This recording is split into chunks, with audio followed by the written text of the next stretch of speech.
Parental Alienation Syndrome. What is it really? Well, think about it. With the divorce rates being higher than they were ever before, it's no surprise that children are being affected by their parents splitting up, having arguments, disagreements in front of them. And when the divorce or separation is very messy, it's only natural that the parent who has sole custody begins to alienate that child from the other parent. I went through that. My brother went through it. I've seen my mom do that as I was growing up, and that's something I would never want my children to go through. Unfortunately, life doesn't always happen the way you want it to, and technically, yes, I'm kind of in that situation too. Now, with parental alienation, it can cause some major mental health issues as a whole in children. Not to mention a large rift in the relationship with the alienated parent. If adults choose to go their separate ways, it needs to be done in a way which does not negatively affect their children.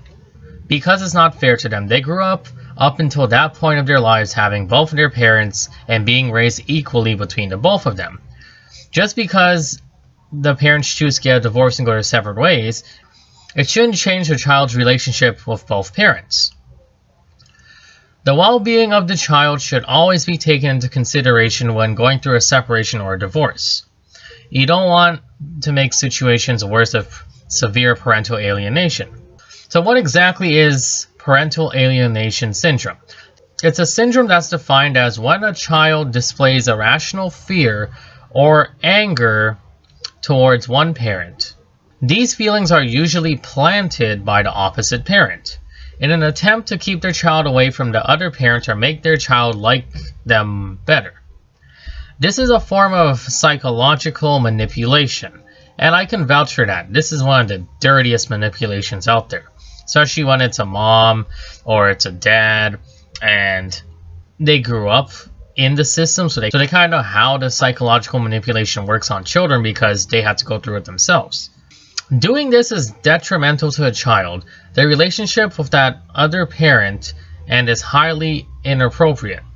It puts ideas into the child's head that they are to hate, fear, or otherwise dislike their other parent for absolutely no justifiable reason.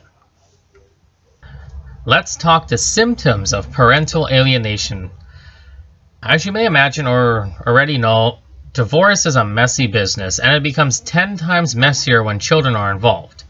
So, while discussing the syndrome, you may see that some of your own behaviors may be somewhat alienating to your child's other parent.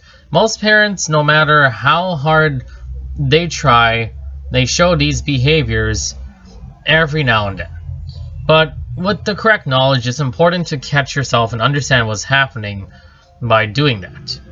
It's always good to be alert of what you're doing. It helps prevent, the situation from getting worse, especially when it comes with dealing with children in a divorce.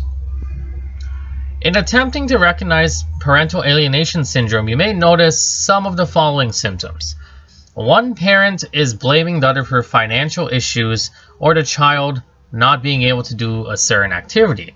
You would hear something like, well, you can't be taking swimming lessons any longer since your father left us and, he doesn't want to pay for your lessons, he doesn't love you anymore, etc. Right? That's bullshit. You shouldn't tell that to a child at all. You leave those things between the parents to deal with. Next one. If the child is arguing with one parent and the other encourages the argument and does not wish for them to rectify the situation, a supportive parent will assist the child in getting over their issue with the other parent, not use it to further the alienation. This one is the classic sign of being full of yourself. One parent is refusing to share medical or educational records with the other parent, even appointments too. Both parents have the right to receive information about their child's health and educational well-being. This is very important. If a child has a mark or bruise on them, and you jump to the conclusion that the other parent was physically abusive towards them without any evidence or any reason to suspect that this is true, they may say something like, oh, you got a bruise from mommy's house, she must have been beating you, right? Or the parent could accuse the other parent of sexual abuse. This is extremely detrimental because it accuses them of a crime they didn't commit, and it makes a child go through some invasive medical exams. So not only is that parent harming the other parent, but their child too. One parent is having secrets or a special language with their child that no one is able to understand. This is concerning because using a secret language or withholding secrets builds a wall between the child and the alienated parent. The other parent may also ask the child to report back to them using their special language about things occurring at the alienated parent's household. One parent is asking the child to choose between their two parents and to state which one is better.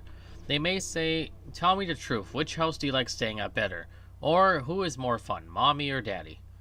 This is the wrong way to approach this. Giving the children too much information surrounding the divorce or breakup will also project one parent's feelings towards the other upon the child, which isn't good either. Their parent may inappropriately share that the other parent left due to an affair or something else that should be kept away from the child or children in general. So how does parental alienation affect the children? It likely goes without saying that parental alienation syndrome has some pretty severe effects on the children involved. They're trying to listen and trust two adults in their lives that love them very much. Then, all of a sudden, one parent puts it in their head that the other parent is dangerous or bad. Then, they truly become confused. And it's also true if the divorce happened when they were older and they remember their parents were two loving souls and they cared for each other a lot. Now, all of a sudden, one parent is supposed to be bad without a justifiable reason, and this baffles adults. So imagine how it makes a child feel. Pretty bad, right?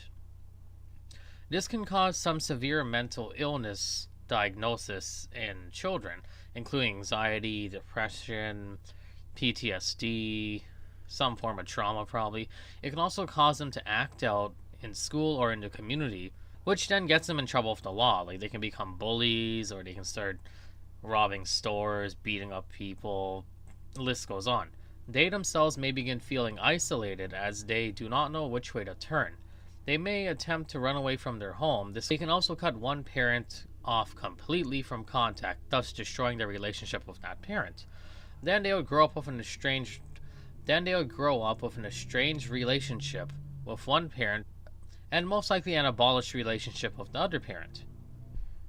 And this can also affect their relationships when they become adults. They may have trust issues, or they may project their dysfunctional family into their own future family. If this is not rectified through counseling, their marriage can also blow up and their family pretty much is doomed from the start, right? They may believe that they are destined for divorce and may begin to demonstrate alienating behaviors with their children at an early age. Now, how do you recognize alienation syndrome? Well, the syndrome itself can be far-fetched. It's actually quite common. Divorce happens at an alarmingly high rate, again, like I said before, and in the heat of the moment, things are said that children should not hear or should not see. However, children are always listening and are always forming their own opinions of what's happening.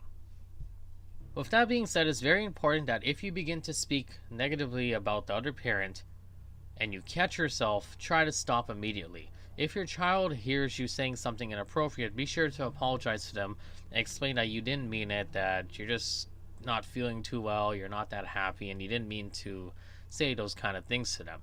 Explain to them that while their parents aren't getting along well, they both love their child in every way possible, and there's nothing wrong, and that they didn't do anything wrong to cause what's going on. It's important for you to tell them in a very sincere way, as they'll be able to tell if you are truthful or not. If you overhear your child repeating something that was clearly said by an adult, ask them without judgment where they heard that from. You want to ensure that they do not feel as though they did something wrong by talking about it. If it's inaccurate, you can politely correct them. Explain to them that some discussions are meant for adults and not for children to hear. Explain to them that people say things that are sometimes not meant. Explain to them that people say things when they are angry or upset and that they don't mean it.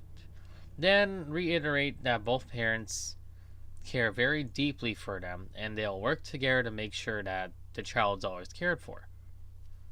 How to prevent alienation syndrome? Well, it's not a syndrome where what's done is done and oh well, clap your hands, Bob's your uncle. No.